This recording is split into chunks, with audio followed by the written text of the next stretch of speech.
Hello friends, welcome to my channel Natural Beauty Secrets. Friends, I hope you all are doing great. So today I'm going to show you how you can glow like a bride with two simple ingredients. As this is the wedding season, so every girl wants to look good while attending weddings, parties or any get together. So who doesn't want to get a natural glow in their face? Everyone does, right? So let's start preparing. So my first ingredient is oatmeal. Here I have taken powdered oatmeal. My second ingredient is 1 to 2 pinches of turmeric. And my third ingredient is rose water. So let's start preparing. So in a bowl, mix all the ingredients together to get a thick paste.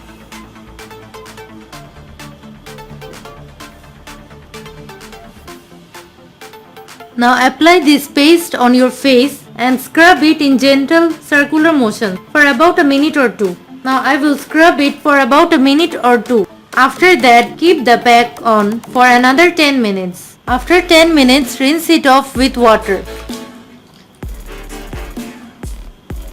After that, pat dry your skin. You will notice the difference just from the first use. Also, this pack will give you a natural glow when used on any skin type. Thanks for watching my video. Please like, comment and share this video. And do not forget to subscribe my channel Natural Beauty Secrets to get more amazing natural beauty tips. Thank you. Bye bye.